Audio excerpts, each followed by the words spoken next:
Hi, I'm Graham Wilson. I'm an ecologist and wildlife educator, and welcome to Wildlife Tales, the adventures of an ecologist. I'm a freelance ecologist and wildlife educator.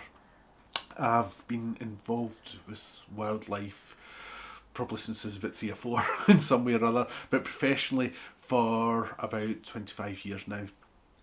And I really love what I do, and the thing that I really love is actually sharing my passion for wildlife with others, which is why I'm doing this. So this video is made up mainly of stuff that I pre-recorded in the past year or two, although some bits actually is a bit older than that, a few years older than that. Just to give you an idea of sort of the stuff that I get involved in. I do not just work where I'm getting paid to do it. I also do stuff in my free time. Sometimes it blurs a bit when it's work and when it's just for fun.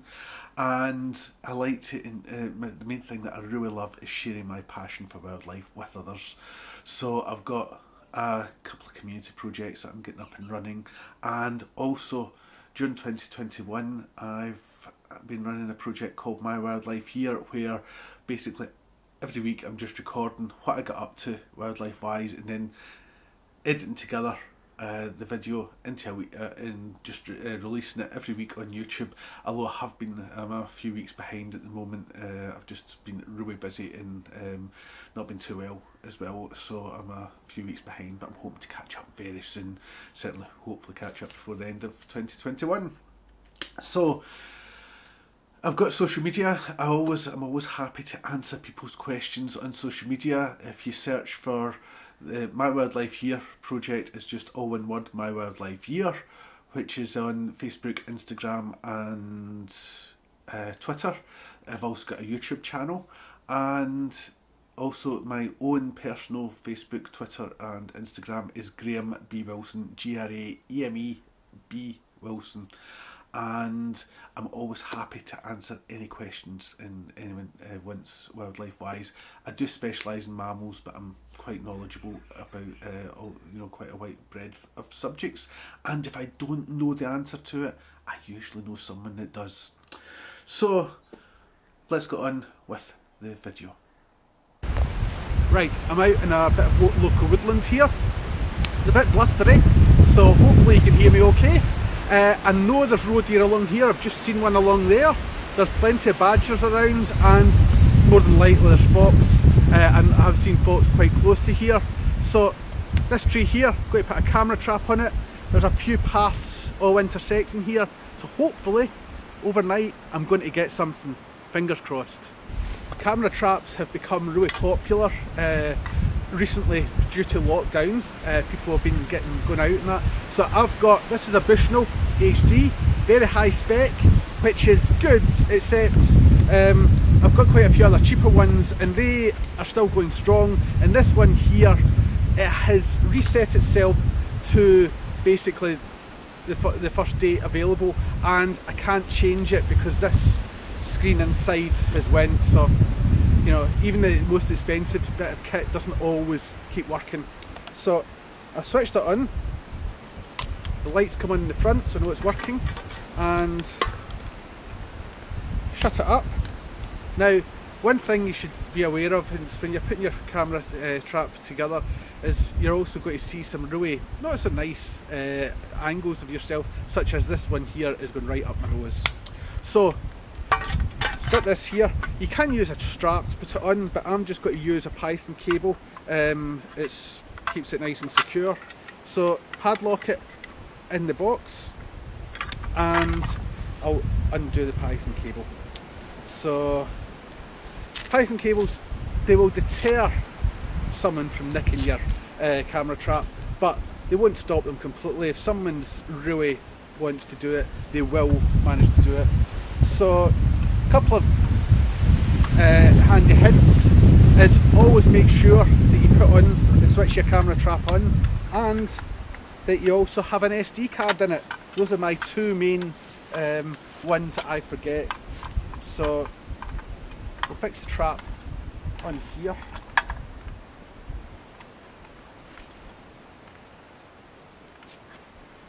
Now This may sound silly, but also make sure that you set your trap somewhere where it can just be slid off.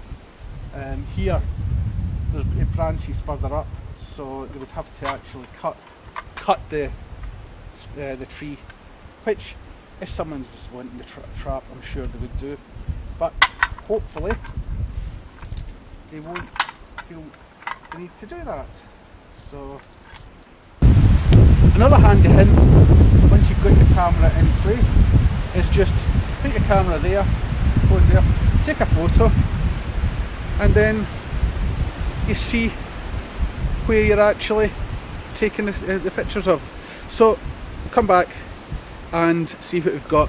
Now remember, I told you the dates on this are totally wrong, so anything you see in the videos that are coming up, assuming we've caught something on it of course, is not going to be correct, the correct date. Right, here we go back to pick up the trail cam I put out yesterday.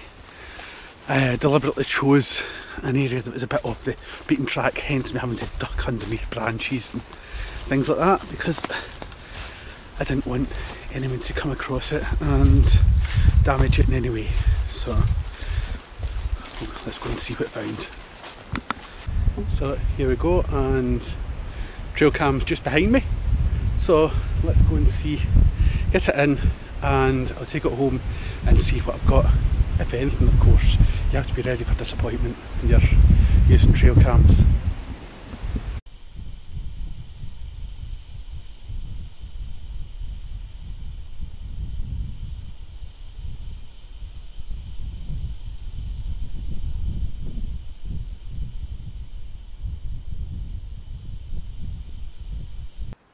Earlier this year I put my camera traps out in the local primary school because I've got a community project that I've got up and running called Graham's Wildlife Project.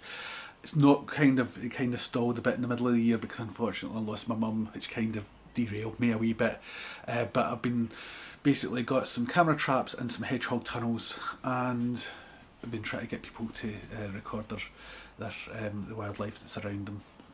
But I put the camera traps out in the local school, and I got some really cracking badger footage. Have a look at this.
As well as trail cams, I've also got another type of camera that I use for wildlife recording, and it's this one here, which is a security camera, Wi-Fi security camera. So it has advantages over trail cams, it also has disadvantages. Disadvantages are that you've got to have a decent Wi-Fi signal close by, and also it's on a long leads here for power, but I've got a long cable.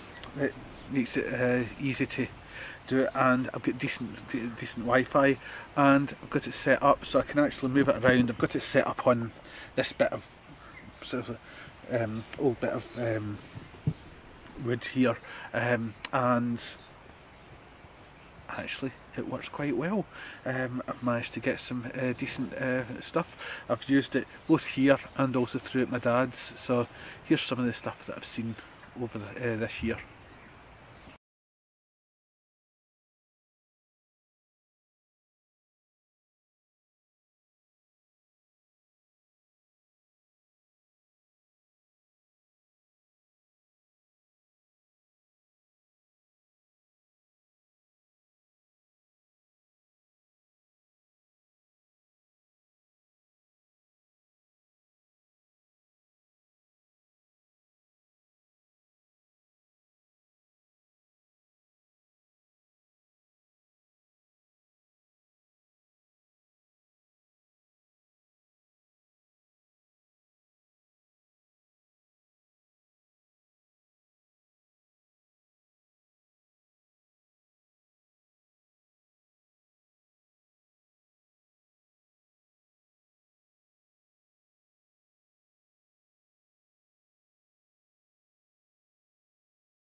Here's some nice hedgehog footprints.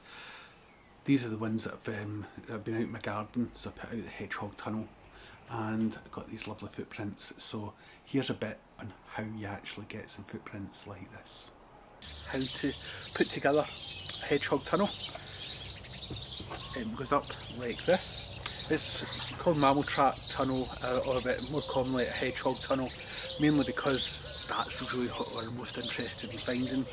So they come flat packed like so. Big one like this. This is the one. So flat like that with this thin section here, and the big section gets folded up and these slip in here, so that what you end up with is a sort of Toblerone shape that you can see through.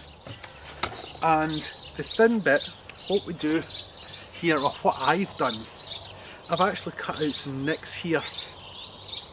These are actually, they should be, in an ideal world, the same width as A4. Unfortunately, they're not, they're just a bit too thin. But you can keep the paper in place with paper clips, but I worry about paper clips at the wire. If it gets bent at all, or that could injure a small mammal. So I'm using mini bulldog clips. I don't know whether you can see there. Mini bulldog clips in there. So just clip them one and then put them in place. But that makes it really tight to go in. So what I've done is I've cut out little notches every so often for the bulldog clip to go in. So it'll go in easier. A bit more fiddly work for me, but it means because I'm going to be using these for public surveys, that it's a lot easier for them. So I've folded over the A4 so that it just fits in really nice when it doesn't bunch up. So sheet of A4 at either end. This here is masking tape, and in the middle, I'll show you in a little while what goes there. So this is it already. Next thing we do is get some powdered graphite, some powdered carbon and some vegetable oil. Mix it up in a little pot, and that forms a non-toxic ink, a paint. And we paint it on the masking tape here, and in the middle I'm using dried hedgehog pellets. That's pellets that have been dried hedgehog food, not dried hedgehogs made into pellets. Just clarifying that. So putting some dried hedgehog pellets in the middle here. You can use a meaty dog food or cat food stuff as well. So what should happen is it goes into the tunnel.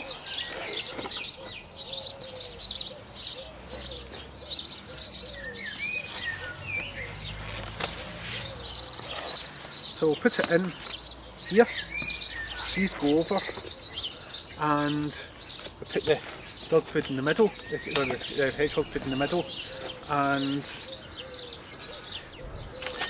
pop it in there. This goes up, these come down. I'm trying to do this on camera without something to lean on, which is quite difficult. And the hedgehog tunnel's falling down behind me. They go in like so. I'm actually surprised I'd be able to do this. I hope you're impressed. Right, so that's it all together now. The hedgehog food is in there in the middle there, and we pop it down on the ground, and hopefully what will happen is this. The hedgehog or small mammal, it could be a mouse or something else, will walk in here, walk across this has been painted with the ink, to the food in the middle. He'll eat, it'll either go back out this way or back out this way, across some more ink, and on the paper it'll leave some nice footprints. So if it's mouse, we'll get little footprints like this, but what we're really hoping for is this. and these are hedgehog prints. So I'm going to leave these out overnight and hopefully we'll see a hedgehog to prints. Just noticed this. I'm hoping that the hedgehog that's done this appeared on the trail cam that I'm just about to check. I'm about 6 feet away from where I had the trail cam, obviously just with it pointed in the wrong direction, but hopefully we'll find some hedgehog footage. As it's quite a nice bit of poo, but an example of hedgehog poo, I've decided to bring it in. I'm just going to dry it out and add it to my poo collection. And yes, I do have a poo collection. Not that anyone that actually knows me will be surprised by that fact. Unfortunately, there wasn't any hedgehog footage on the trail cams, but I didn't let that put me off. I put the following night I put 2 hedgehog tunnels and 3 trail cams out in the hope of getting something. I put out the hedgehog tunnels last night, and as you can see, nothing's come in this side. However, I'll come out that side. Something may have come in it, but look at this. There's actually, I've got hedgehog prints, and I don't know whether you'll be able to see tiny little, it looks like mice prints to me as well. Excellent. And actually, in that pole there, I actually had a trail cam set up, so I'm hoping I might have some footage of the hedgehog either going into the tunnel or actually in the tunnel. Excellent. Here's a bit of paper from the hedgehog tunnel. Obviously these here are the hedgehog, but over here we've got some small wood mice as well. You can see up here, this looks as if it's the belly of the hedgehog being dragged along. It might actually not be a belly, it might be something else hanging down if it was a male hedgehog. So, anyway, that's what a hedgehog looks like. You can see that the mouse tracks are actually quite big here, and they get gradually smaller basically as they go along. It's basically because they don't have very big paws, so they don't pick up very much ink, so they lose it quite fast. But even that happens with the hedgehog. You can see they're quite big here, but as they go up they get smaller as the ink gets rubbed off. So I'm really chuffed to have got these. I know you'll be desperate to know whether I've got any video footage. Well, I did. Have a look at this wood mouse.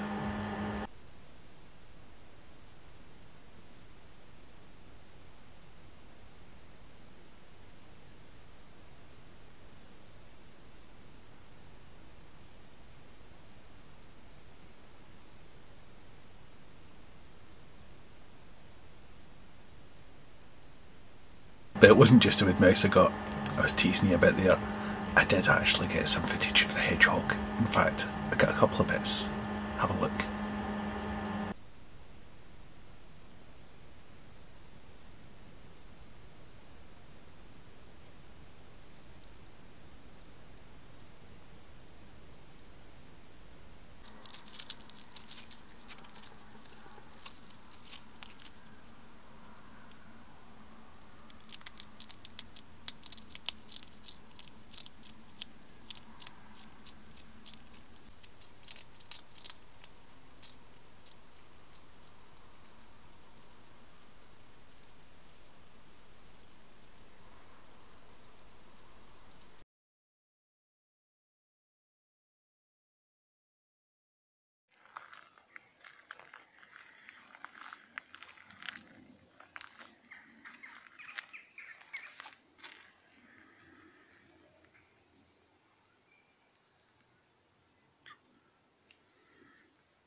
And that's how it's done.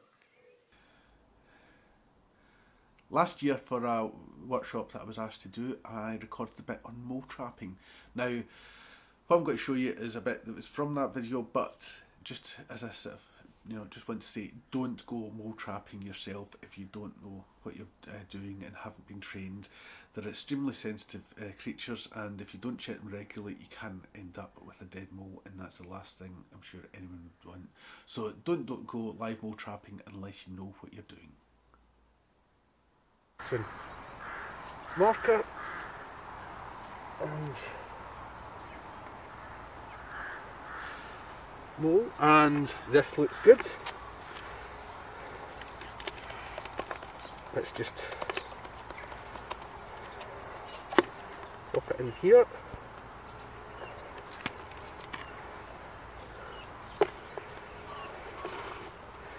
And look what we've got.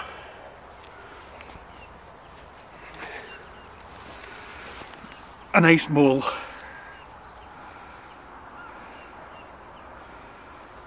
Looks a bit small, so I think this is one of this year's young. And it's doing a nice poo, and female. So I'm really chuffed to get this. You can see, look at those big paws in the front, in the claws for digging, and they've got whiskers that help them see where they're going in the dark. Although they can see reasonably well above ground, they don't need to see that well underground, and they can see well enough above ground to move around. But underground they can't see, so they use their whiskers and also their hairs and their the shorter hairs in their snout to see where they're going. But also, because they sometimes need to go backwards, their hairy tails also take them here, tell them where to go. So I'm really pleased that we've actually managed to get a mole. So I think this deserves a selfie.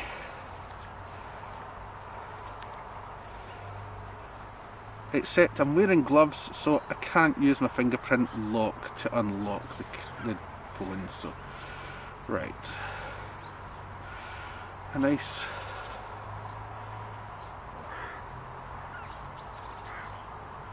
photo like that, and turn round, oops, and get one like this. Right, and I don't want to keep it any longer than that, so we'll pop it back in the tunnel.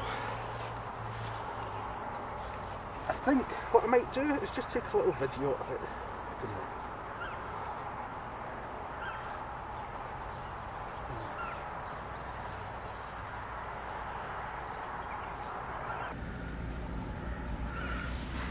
There you go. I don't want to put the soil back on top of you, so you're going to go. Yes, you're back in the tunnel.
Welcome to Spottiswoode Loch in the Scottish Borders.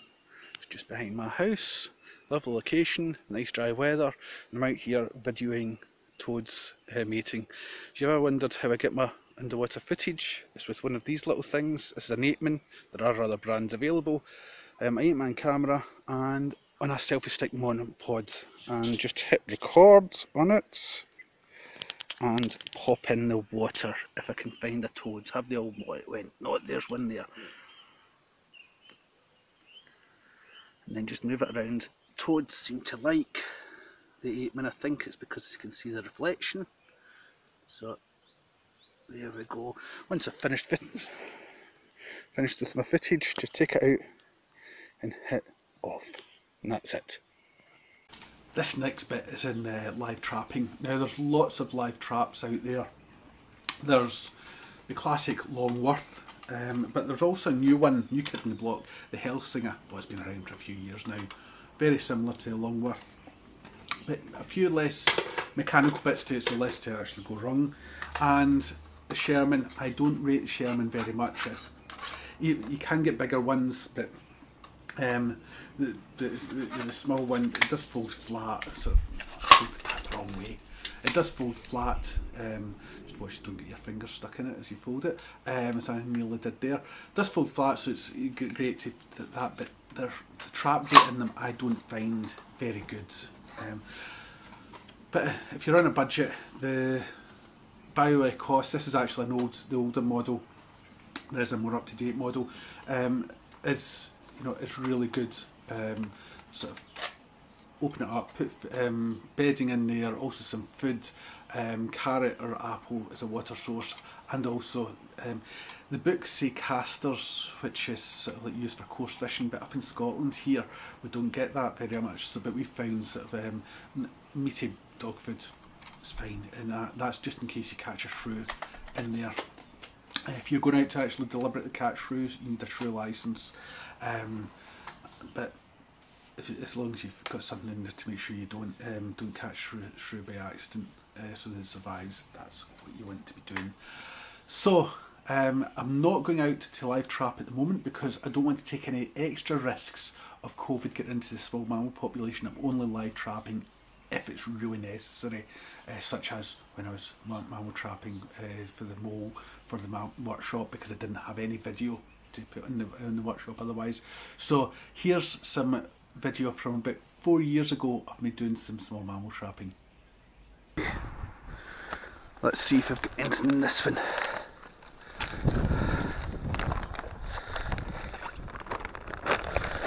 In the bag, break it open. This looks good. There, oh, I think we've got a mouse, yes.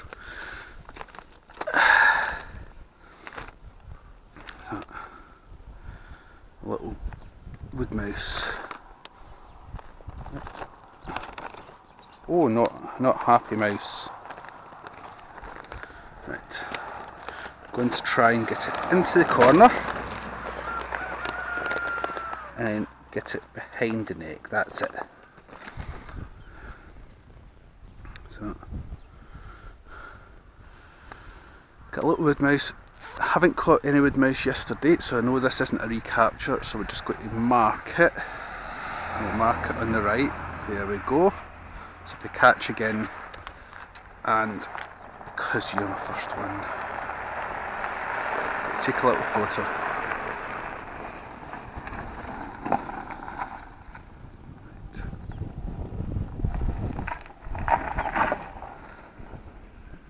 Mice are never happy being handled.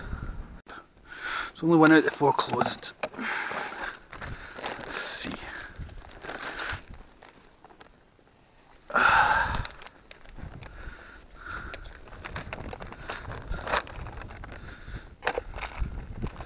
Looks like there's something in it.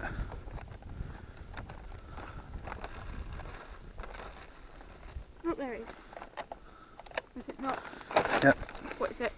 It looks like a vole. Made a squeak. Yes, it does make a squeak. Very high pitched squeak. Bad vole. Right. There we go. Yeah. And it's marked already. So, boy. It's a girl, I think. Right, and let's get the, oops. Get a little.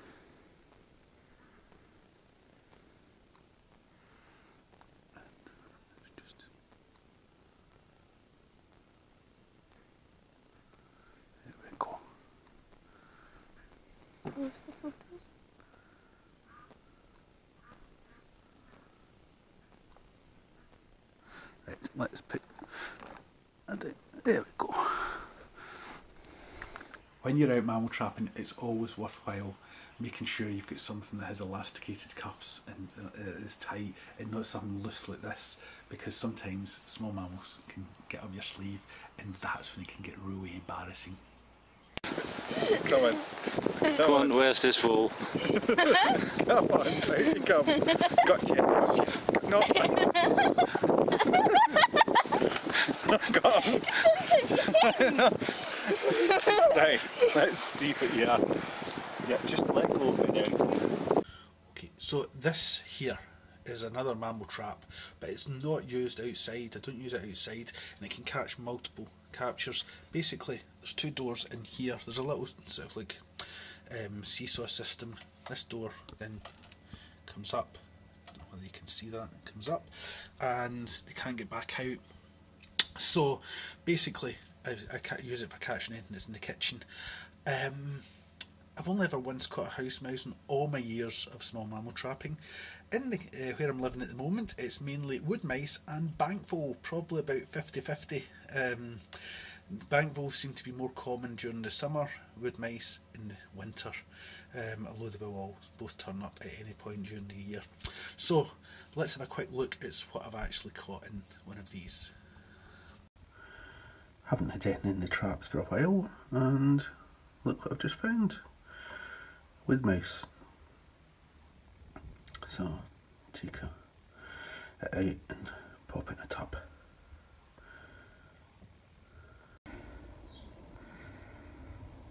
Right, well, that's nothing for weeks, and then suddenly 3 captures in 24 hours. Another juvenile bank vole. Well, we've got another wood mouse in the trap, so take it and pop it in a tub and take it for release. Now, as I said, I've only ever caught one wood mouse, and that was at my old house cottage, which was actually in a really rural location. I'd be expecting sort of wood house mouse to turn up in, you know, in towns, sort of, but I was in a really remote rural location, and I was there for 20 years, caught plenty of wood mice, plenty of bank voles and field voles and common shrews indoors, but also caught a house mouse. It was a bit strange. Anyway, here it is.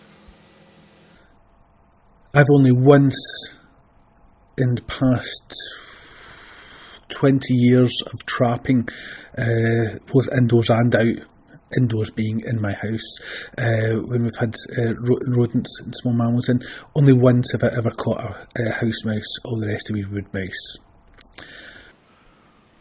One thing I love doing when I'm not able to get out mammaling, especially if it's really bad weather, that is dissecting these owl pellets. Looks like a bit of poo, but it's not. Owls cough it up. Basically, it's all the bones, all the sharp bones that are wrapped up in all the fur. It's all the indigestible bits, all the gooey bits, juicy bits have all been digested by the owl, and they cough up that. And it's really great because it gives us an idea of some species, what species are around, idea population, and sometimes we'll come across stuff in the owl pellets that we might not see on doing other sort of surveys like small mammal trapping and tracks and analysing poo, whatever. For instance, I had a water shrew turn up in an owl pellet recently. I was very chuffed with that. So here's just a short clip of me doing some dissecting that I made for an owl pellet workshop that I did online. I can see we've got a couple of skulls in here.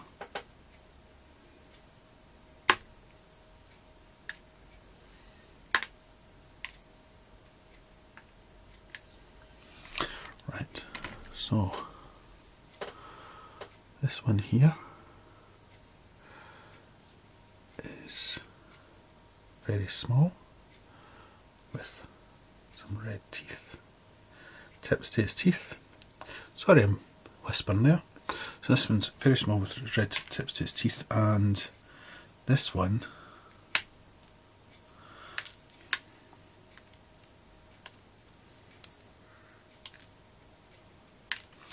is a lot bigger. Cocktail stick to get all the bits and pieces out.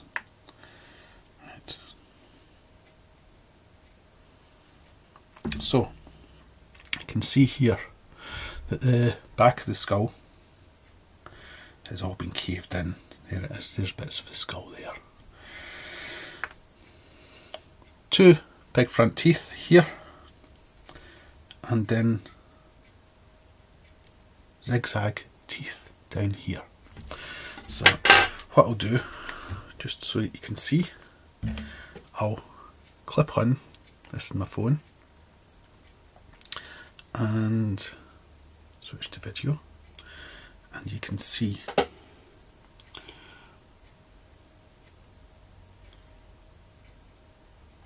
excuse my dirty fingernails.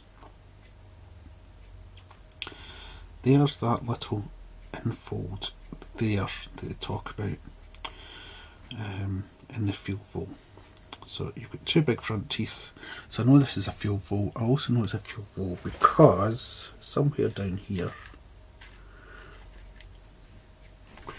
is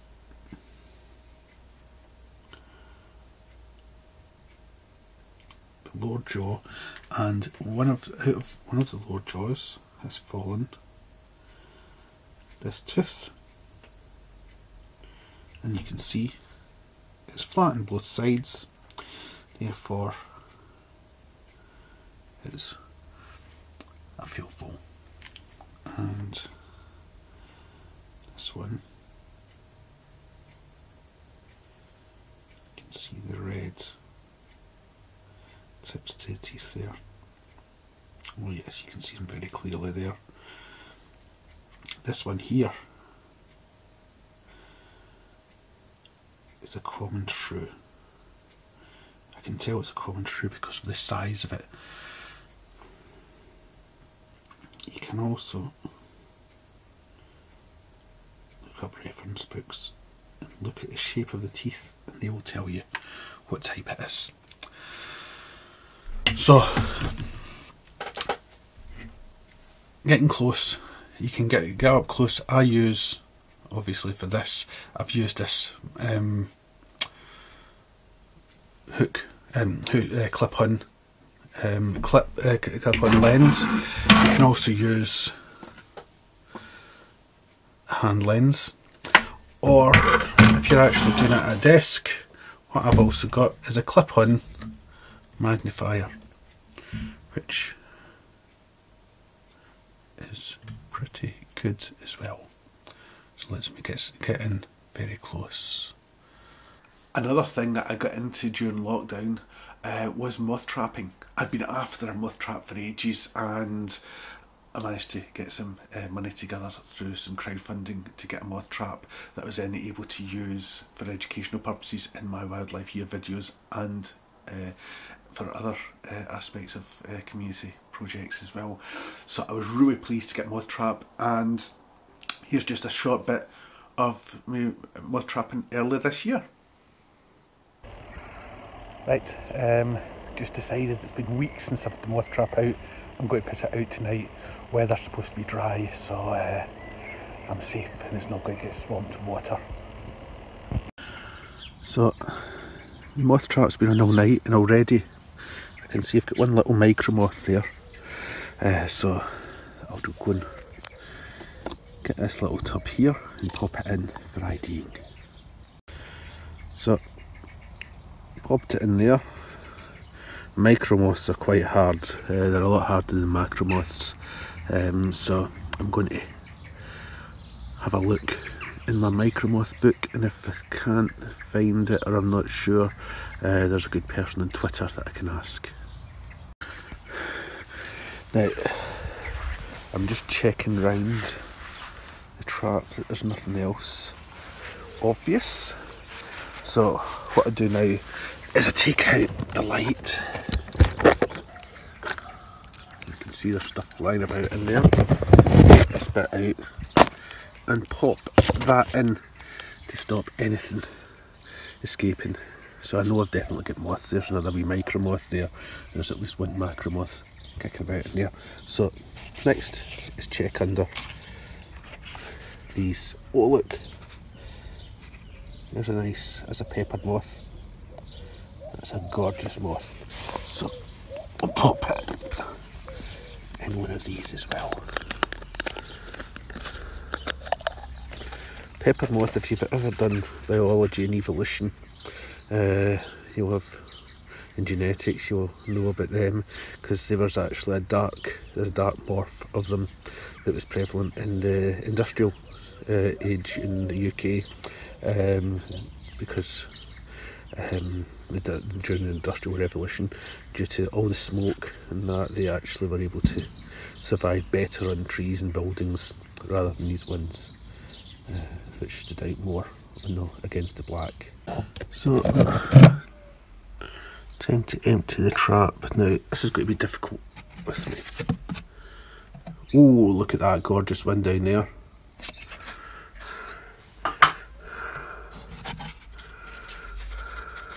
Oh, there's that. Looks like a buff ermine to me. Try and do this with one hand.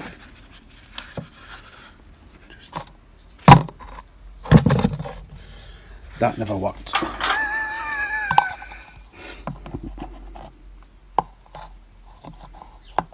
Come on, and you get. There we go. I've just seen another one there. I can't see. Oh, no, in fact, there's two. So, try and get them.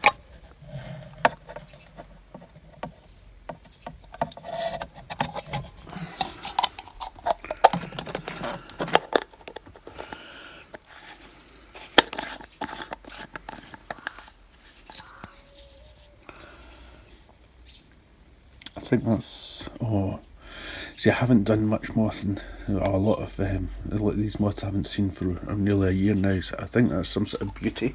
I can't remember which sort of beauty, and I could be completely wrong. So I think this is another one of a similar species, if not the same. Come on, there we go, and you get. Yep.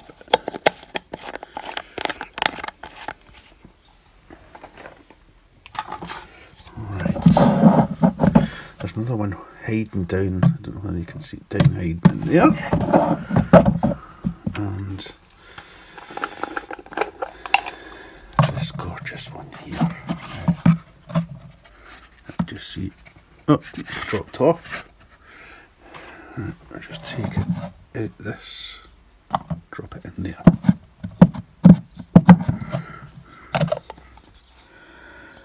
Look at that. You can just see the nice bright underwing there as well. So the trap looks empty, but is it really? It's not. Look at that. There's one under there. Yes, there's a little micromoth there. I knew I'd seen the micromoth flying about, so I'm going to take the lid off very carefully and get them. So I've taken the lid off, and I've managed to get the micromoth. The other moth that was there flew off, and I wasn't quick enough with my insect net to catch it. But these things happen in moth trapping. You don't get them all. You just get the ones that you can actually catch. Okay, so I've got some moths here. I'll pop this one out. Now some moths I need to put in my little fridge, which is just there. Other moths are quite happy. This one I think I need to put in my little fridge. Let's try this one. Right, so take the top off. Sometimes they fall out quite well, easily. Right, I can turn, I've got it in paper so I can turn it round, take this off, just take some of the debris out of the way so it's a nice white background, or whitish background. Then my little light here, just turn it on, shine it on the moth and I can take pictures. So that's how I get some nice moth pictures. If I had a bit more time I would clean this up a bit more. Buff ermines like this are really laid back and they're such a lovely little moth too. Look at the detail on that antenna there, all feathered, absolutely gorgeous. And here's the head on view. Look at that little fuzz of his head. This moth's a bit threadbare, a bit old, but still a stunner. And I don't know whether I'll be able to show you any of that underwing. Come on, you got to show us. It's a garden tiger. Maybe not.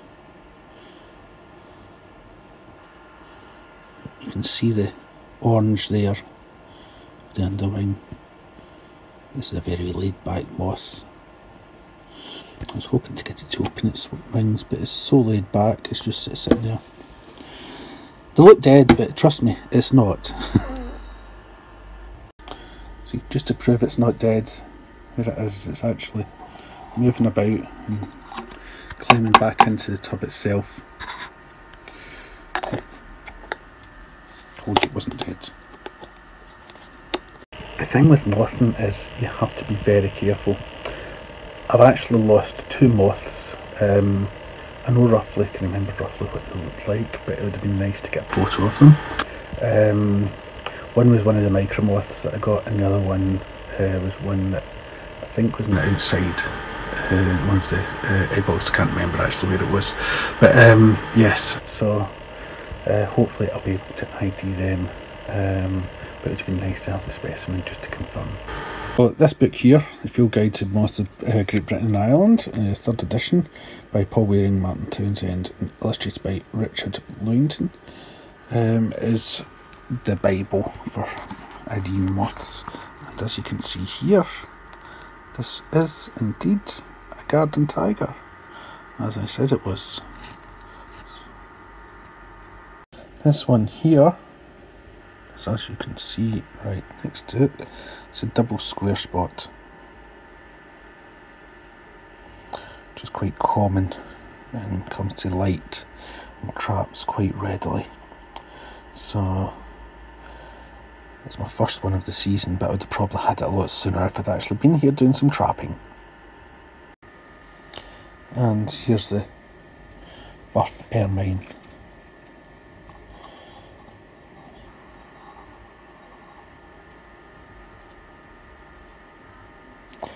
This is obviously the male, not the female.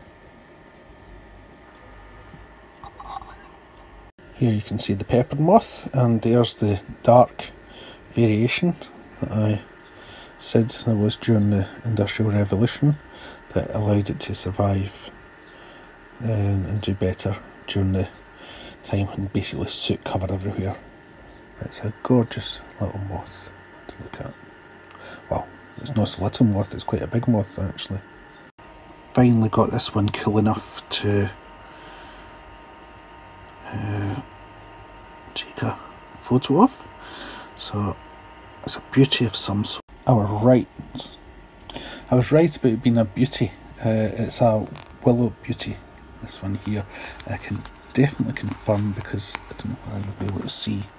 See that little sort of pale bit there? That's wing. It's just described there. Yeah. So that's 3 willow beauties. Here's a close-up of a moth's face using my clip-on macro lens on my phone. Look at those lovely long antenna. That's a male antenna. That's so it can pick up all the pheromones that the females have put out. You can see his legs. Little hooks at the ends of its feet. Wings are made up of tiny scales they rub off. That's why some of the moths and butterflies will actually start to look worn, because the scales have been worn off them, rubbed off them. I've had this little macro in the fridge, so it's a deep torpor. Trust me, it's not dead, as I said about the garden tiger, but as you can see, you can actually see quite clearly the little scales that are on the wings of the moth, so that's quite cool. So I'm going to try and identify this one.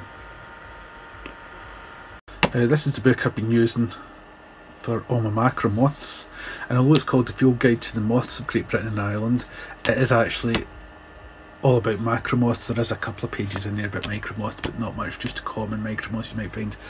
But there is also a field guide written by Phil Sterling and Mark Parsons, and illustrated again by Richard Lewington, on the micro moths of Great Britain and Ireland. So I've got both field guides, and macro moths are quite easy to identify. Micro moths take a bit more time, but it's well worth it, I would say.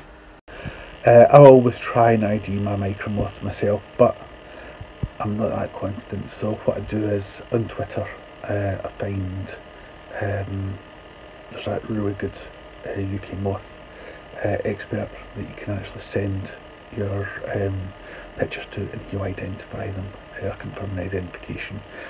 He likes you to try and do it, yourself, because it's, you've got to learn to do it. So I always attempt to do it. Occasionally I'll just go, I've been through the book 4 times and I just cannot find it, please help me. But sometimes, normally I do it, and I would say maybe 50-50. I'm right and I'm wrong sometimes, because some of the micro moths are very, very similar.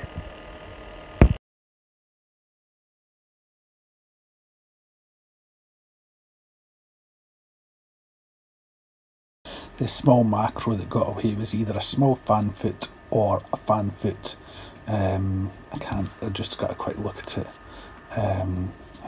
Anyway, I've lost 2 of the moths. One was a wee macro, and one was a small macro, and one was a very small micro moth.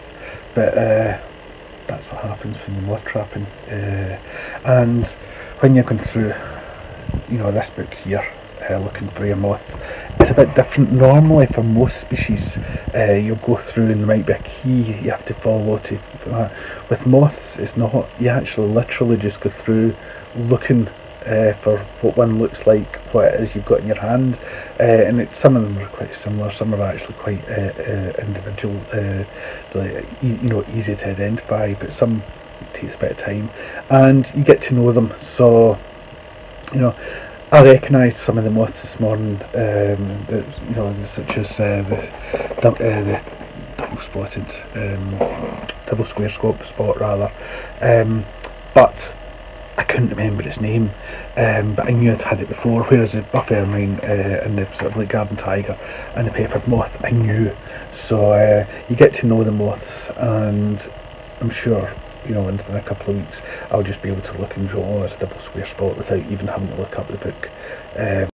When you're releasing moths, it's really important that you put them under cover, so I'm just putting them in here, just to empty them out and make sure that they're safe, because you don't really want to just dump them out in the open where they'll just get eaten by birds. So sometimes they don't want to come out, of course. So I'll just finish off doing this. Bats were probably the first mammal that really got me. I'd been involved with some red squirrel conservation and projects and things like that, and yes, it really got me, but it was bats that really got me into mammals in a big way.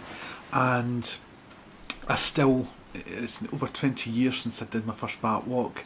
When I say did it, I was actually a participant on it, I wasn't leading it. The second bat walk that I was on, I was leading it, because I was leading the same bat walk a year later, and the person that sort of like had organised it said, the person that did it last year wasn't very good, can you do it this year? And from that moment on, I've been taken by bats in a big way, and I now lead between 30 and 40 bat walks in a year, so normally, and it's not COVID.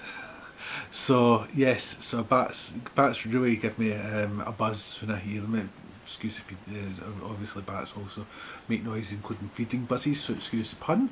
But yes, love going out with my bat detector. Any excuse, I'll be out with my bat detector, just like this. One of the things that you need to be able to hear bats as well as see them is a bat detector like this. I'll show you how this works. This is a magenta bat 4. There is a bat 5, and its main difference is up here. It's got a nice big digital display, which costs about £30 more. These retail for about £60 to £65 if you shop around, and the magenta bat 5 are about £90.95. I would say you don't need the big digital screen unless you struggle with your eyesight a bit, and then the big digital display is more useful. But other than that, you're not getting a lot more benefit for, you know, £30 extra. So bat 4, how does it work? Well, there's a little there's a dial here, and then there's a little bit here.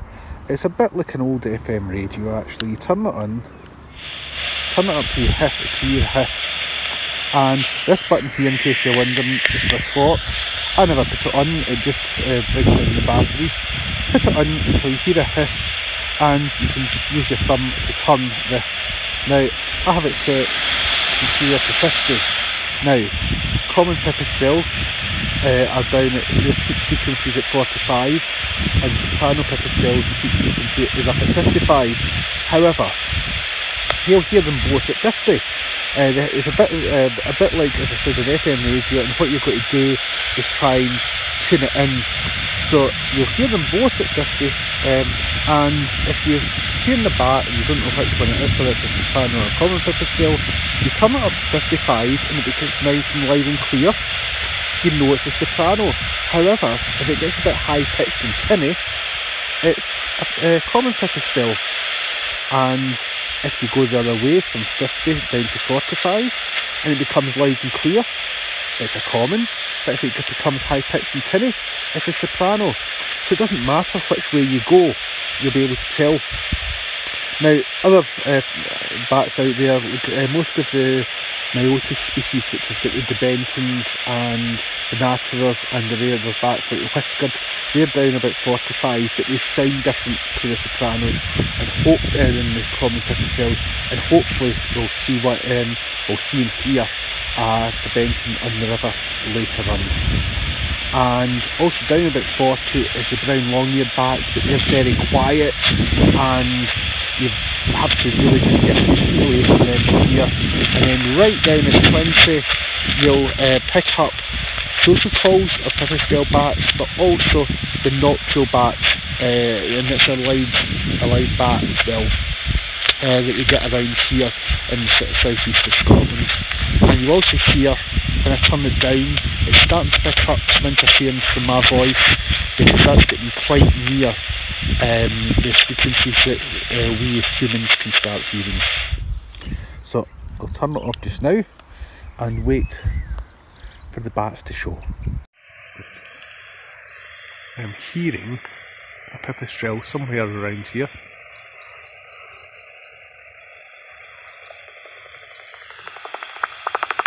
Where is it? Where is it? Come on, pipistrelle. Where are you? It's through this side.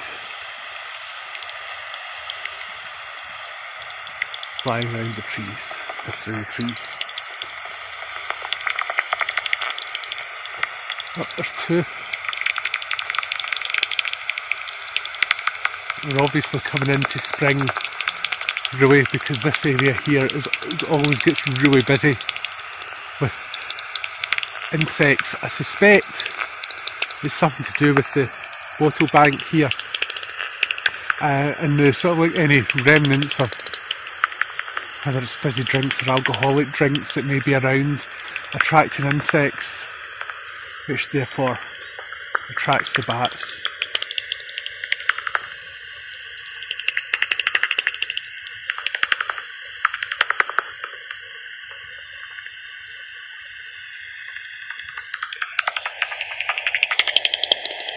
And I had a nice big insect on me, just sucking blood from my hand.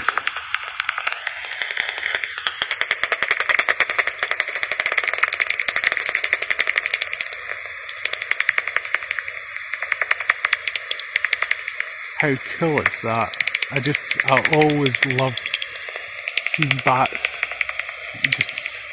and hearing them with that detector. So basically, I've got some mealworms here in this big tub.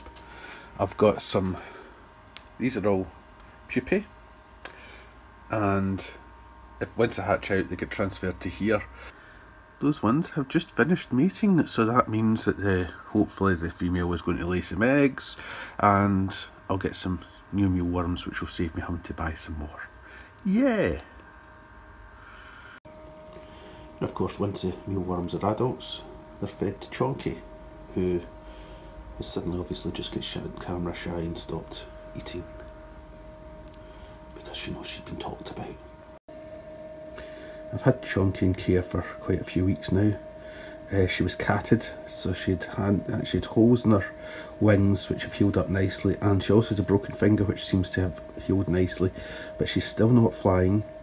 I think she might have a sort of shoulder injury or a collarbone injury, clavicle injury, so got to keep her over winter and try and release her in spring, hopefully. If not, then if she's just isn't able to fly from her injuries, I'll get a license to keep her as an educational resource. You can't keep bats as pets, but you can keep them if they're used for educational purposes or scientific purposes, and I would obviously be using her for educational purposes to teach people about bats. So we'll see how it goes. So, but I'm really hoping she does fly next spring. So I've got a short clip here that I'll just talk through of some of my experiences of rescuing bats, and it gives you a chance to see some bats up close on video. One place I rescue a lot of bats from is the village hall up at Westrother, near where I used to live. And if you look in the centre of the picture here, the video here, you'll see the bats leaving the roost. Unfortunately, some of them find their way inside the hall and get stuck in there, and they can be quite vocal, as you'll hear.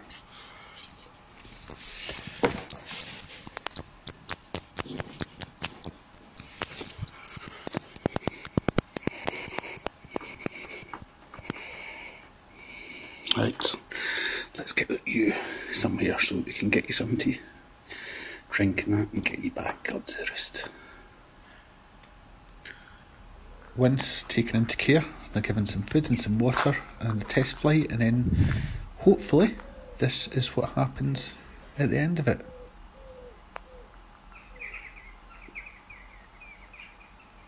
Fabulous. That's one away.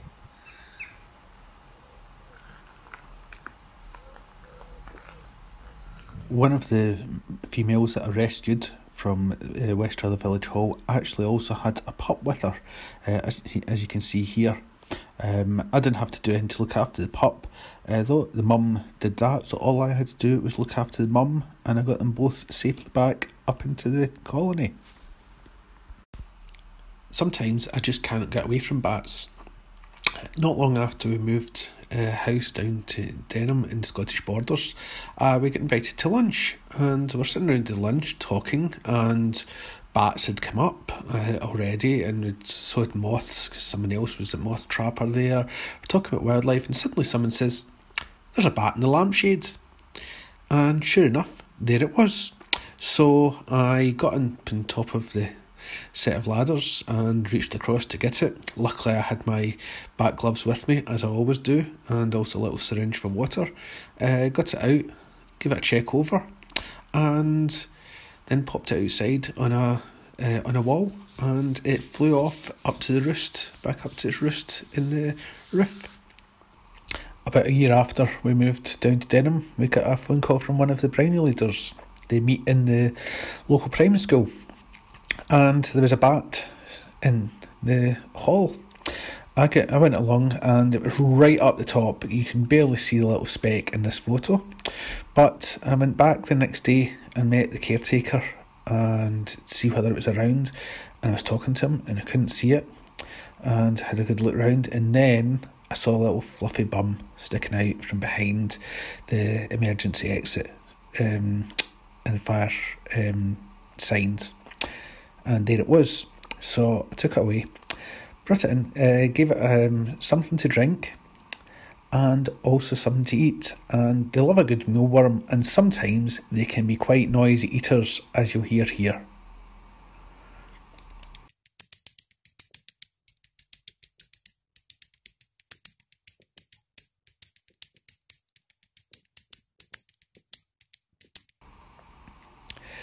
And once it got its strength back, gave it a test flight indoors, something my wife is not too happy about, but she always has to leave the room when I do this bit. But I gave it a test flight, it was able to fly okay, so took it for a release. Never seen a bat before. Another happy ending. One way to tell if you've got bats around, or bats roosting in your house, is to look out for little piles of droppings that look a bit like mice droppings. But there is one main difference between mice droppings and bat droppings. I'm going to show you how you can tell the difference. Bats poo a lot, so in a loft, or maybe just outside the house, might be a sprinkling of what looks like mice droppings. But there is a difference. Here you can see I've lifted up one and I'm rubbing it between my finger and thumb, and it's still whole. Pick up one of these and I'll rub between my finger and thumb, and it crumbles. And that's a bat dropping. The bat droppings are made up of all the small bits of insect, all the exoskeleton, all the outside of the insects that they can't digest. So they've digested all the juicy bits of inside the insect, and it's the outside stuff that's in the poo. So if you rub it between your finger and thumb, and always remember to wash your hands after you've been do something like that. So rub it between your finger and thumb, and if it crumbles, it's bat poo. If it doesn't, it's mouse poo. Well, I hope you've enjoyed my wildlife tales, the adventures of an ecologist. I've really enjoyed making it, and it'll be staying up here for as long as it wants. So if you want to watch it again, you can do. And feel free, as I say, to get in touch with me if you've got any questions. I'm always happy to answer them. Cheers, take care, and enjoy the wildlife.